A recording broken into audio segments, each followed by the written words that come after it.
Hi everybody, thanks so much for joining us. We're here about to declare my candidacy for mayor. So glad you could be here and take part in it, and see you out there on the campaign trail.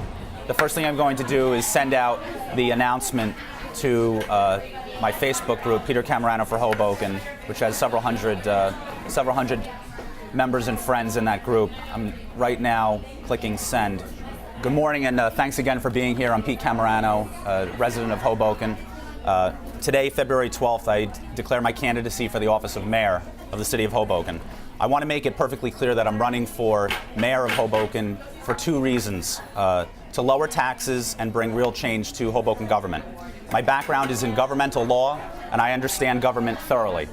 Last year, Hoboken taxpayers were hit with a massive tax increase that was many millions of dollars more than necessary due to the failure of the City Council to adopt a timely budget. That failure, that refusal to adopt a budget, despite the statutory responsibility to do so, despite a state order to do so, prevented the city from sending out tax bills.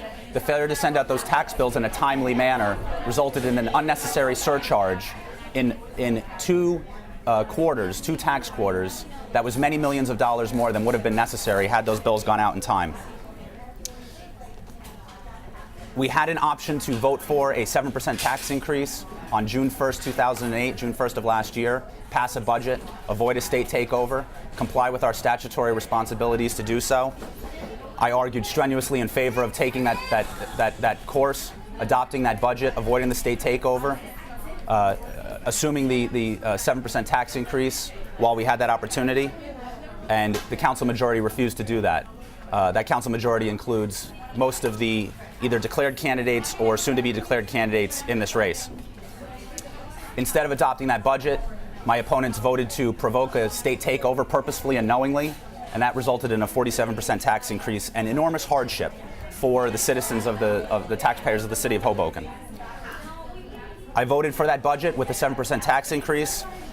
I would vote for it again. I voted against the state takeover. I would vote against it again. At that special council meeting on June 1st, 2008, I warned the largest possible tax increase. That was a quote that Mr. Carroll's newspaper published that very weekend, that it would guarantee the largest possible tax increase. My opponents disagreed. I was right then. I believe I was right then. I would still vote the same way, and my opponents were wrong. And Hoboken taxpayers paid an enormous price because of the political games played with last year's budget. Now, Hoboken and its taxpayers face another choice. We can spend all or some or none of that additional surcharge that had to be levied in last year's budget, and that should never have been raised, or we can lower the tax levy in the next budget by the same amount. Today, I'm the first candidate for mayor to put my position on the record and make it perfectly clear. I will return every dollar of that surcharge back to the taxpayer by an equal reduction in the tax levy. None of this money will be spent on personnel, programs, or services, not when times are this tough, not when job insecurity is as high as it is, not when property values are plummeting, not when we have this budget crisis that we've landed in because of the dysfunction of our local government. Every penny will go right back to the taxpayer. That's my position. I want to make it clear.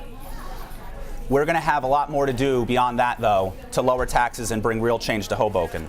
As mayor, I pledge to lead an open, honest, and transparent government that puts taxpayers first at all times. My first and last question in every possible measure, every possible decision that would come across my desk if I were the mayor would be guided by one simple standard: what does this do to benefit the taxpayers of the city of Hoboken?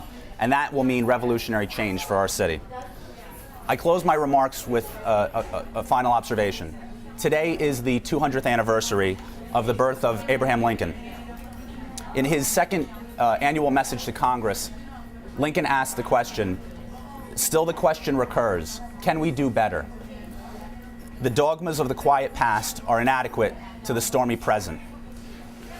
The occasion is piled high with difficulty, and we must rise with the occasion. As our case is new, so we must think anew and act anew. Hoboken is in what I think everyone would agree is an unprecedented point in its history, between the budget crisis, between the state takeover, and between the gridlock that has now gripped local government. I think it has brought us to a point in our history that is a shameful milestone in the city's history.